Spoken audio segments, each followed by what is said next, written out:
प्रियजनों, यीशु के नाम में आपको प्रेम पूर्ण अभिवादन। आप कैसे हैं? क्या आप अच्छे हैं और खुश महसूस कर रहे हैं? जब मैं इन जगहों को देखता हूं तो मुझे बहुत आनंद होता है। क्या आपने परमेश्वर की सृष्टि देखी है? यहाँ चारों ओर फर्न के पौधों को देखिए। अगर आप इन्हें खरीदना चाहें तो ये बहुत महंगे मिलेंगे, लेकिन प्रभु ने यहाँ जहाँ तक हमारी नज़र जाती है इनकी बहुतायत कर दी है। यह जगह ऊंचे ऊंचे पेड़ों के साथ बहुत अलग दिखती है। प्रभु की सृष्टि कितनी सुंदर है, इसीलिए बहुत से लोग यहाँ अपने परिवार के साथ इसे देखने आते हैं। परमेश्वर की सृष्टि का आनंद लेना कितना सुखद है। तो हम यह सब देखते और आनंदित होते, लेकिन क्या आपको लगता है कि ये कभी नष्ट नहीं होंगे? जो कुछ भी हम देखते हैं वो एक दिन नष्ट हो जाएगा। पवित्र शास्त्र 2 कुरिन्थियों अध्याय 4 वचन 18 में यही कहता है, क्योंकि देखी हुई वस्तुएं थोड़े ही दिन की हैं, परंतु अनदेखी वस्तुएं सदा बनी रहती हैं। अस्थायी चीज़ों का मतलब है वे चीज़ें जो टिकेंगी नहीं बल्कि अंत में नष्ट हो जाएंगी। स्थायी चीज़ों का मतलब है वे चीज़ें जो हमेशा बनी रहेंगी और कभी नष्ट नहीं होंगी। इस संसार में जो कुछ भी हम देखते हैं वह अस्थायी है। ये सब एक दिन नष्ट हो जाएंगे। जब प्रभु लौटेंगे तो लोग बहुत सी चीज़ों को नष्ट होते हुए देखेंगे। यहाँ तक कि अभी भी अगर कहीं भूकंप आता है तो बहुत अधिक विनाश होता है। युद्ध के मैदानों को देखिए, इंसानों द्वारा बनाए गए भवन नष्ट हो रहे हैं और कचरे के बड़े ढेर बन जाते हैं। इसीलिए हम जो कुछ भी देखते हैं वह सब नष्ट हो सकता है।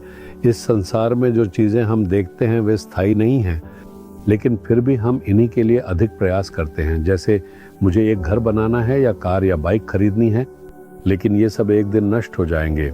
जब बाढ़ आती है तो घर गिर जाते हैं और बाइक और कार भी, है ना? सब कुछ नष्ट हो जाता है। इसलिए वे अनंत नहीं हैं बल्कि केवल अस्थायी हैं। तो हमारे मन को किस पर केंद्रित होना चाहिए? वह अनंत पर, जो अदृश्य है। अगर आप पूछें क्या हम उसे देख नहीं सकते? वह कैसा होगा? जो स्वर्ग है, क्या हम उसे देख सकते हैं? नहीं, हम नहीं देख सकते। लेकिन यीशु ने कहा है, मैं तुम्हारे लिए स्थान तैयार करने जा रहा हूँ। स्वर्ग में तुम्हारे लिए स्थान तैयार करने के बाद मैं आकर तुम्हें वहां ले जाऊंगा।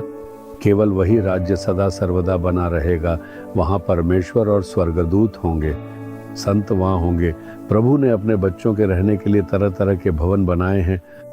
वहां न तो भूख होगी न बीमारी, वहां कोई दुख पाप या परेशानी नहीं होगी।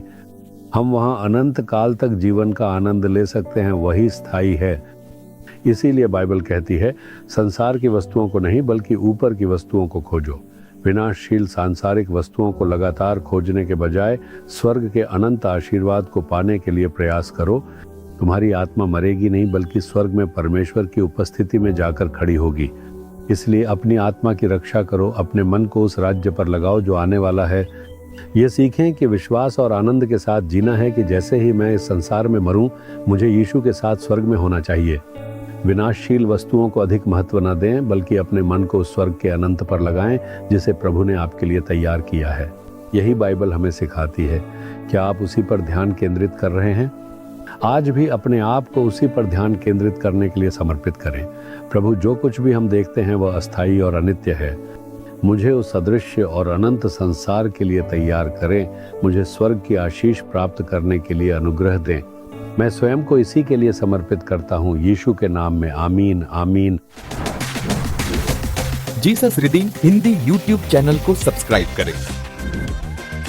सब्सक्राइब बटन पर क्लिक करें और बेल आइकन को भी क्लिक करके हर दिन की नई कार्यक्रमों की जानकारी प्राप्त करें।